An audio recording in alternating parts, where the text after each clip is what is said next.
All right, moving right along here. Next up, the Tampa Bay Lightning finished third in the Atlantic last year, 13th out of 32 teams. They lost in the first round to Toronto, 4-2, 20-1 to win the Cup this year. A couple new faces in town. Connor Sherry, goaltender Jonas Johansson, Luke Glendening, Calvin DeHaan.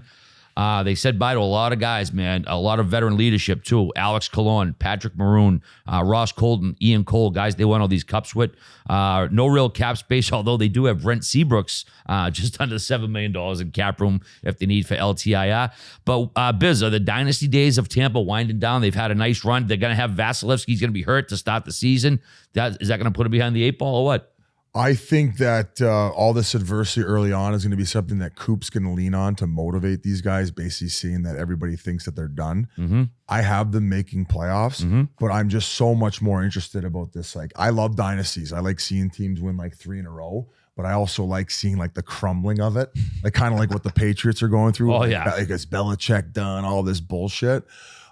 So that's kind of what I'm invested in this year. I mean, you saw the Stamkos drama early on between him and the GM. Now Vasilevsky's going to miss time. So, I mean, I love it. It's a great story. I like their team. I don't think that losing that veteran leadership that they saw go away matters because of the core group they still have assembled. Like, I mean, you still have all the guys. You got the Points, the Stammers, the Kuches, and you know, Hedman, Sergachev, and Cernak. So once they get their goaltender back, they're going to be fine. That's too good of a core group, especially in a bottom, like it's a very weak bottom of the division, and they'll be able to prey the points off those fuckers. All right. I got him in the playoffs as well. Could be a struggle at the start, but my thing is Kucherov. Like, when that guy wants to, he is the top 5 player in the league. He makes it look so easy. He plays with an edge too. I kind of love that. I mean, he'll stick you. He's not at all floating around out there. I'm sure there's times Coop may think that, but his skill level along with Point,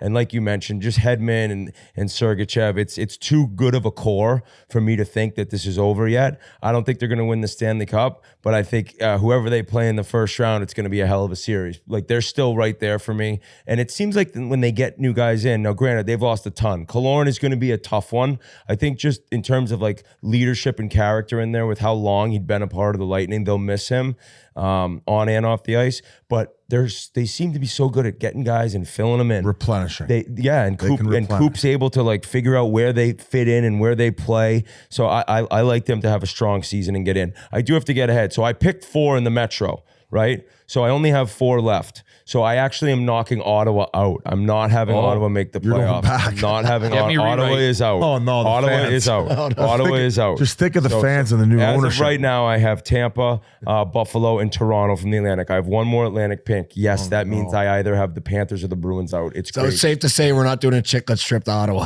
No. Maybe when they get a rink downtown, I'll head up there. I couldn't tell you one like prospects that they're supposed to be excited about Tampa fans. Like, I wouldn't know one name that sticks out. Yeah, but we don't know anything about anything. Yeah, I'm supposed to. I get it. Supposed to have that. I was for you, more but sending that out there to see if anybody had anything. No, because they've traded all their first rounders every year for these runs. They always trade the first round pick to bring that guy in, but it doesn't matter. Braden Point, Kucherov. You said top 5 player, one of them. I think they're both top 10 probably. Yeah. And then Hedman I have as my favorite defenseman in the world, and Sergachev is right behind him. I think Sergachev will be better than him. Yeah, I want to say they have. I want to say they're like Colorado. They have 2 of the top 10 defensemen. Yep. Makar, Taves, Sergachev, Hedman. But you're saying who's a better tandem? They're just 2. You're saying they have 2 studs. So you're gonna win. Okay. They're definitely in the playoffs. Okay. And I think they can win it again. I would say maybe with the rest. And Vasilevsky, like every single person you talk to that's a goaltending expert or people that know the position, he's the number 1 goalie in the league. Like, they don't even question anyone else up there. Who's Petro's D partner in Vegas? What? They have Theodore, Hagel, Petro. That decore's sick. Overall, they're good. Yes. But you're saying a 1 and 2. Yeah, I don't think anybody's to the equivalent of Petro there.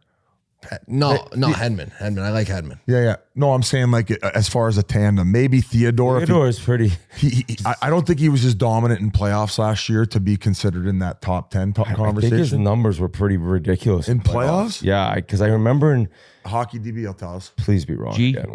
Tampa playoffs. I do have them in the playoff. I do have them in the playoffs. 13 points, 21 games. Not bad. Biz, they're the 31 31st ranked prospect pool. The Athletic has him ranked 31st. Okay, Well, I don't there think you they go. have Wow, prospect. smartest thing I've ever said in the pod. Yeah, I mean, this is the, First time for everything. the most well rested they've been in years, man. I Yeah. got them in. I think they got enough strengths to overcome not having Vasi early. They'll tread water, and once he's back, they'll be golden. And I think that with the Vasi injury, it sucks, but now he's going to be really rested and hungry to play. I remember when Lundqvist got hurt with the Rangers, everybody was all up in arms.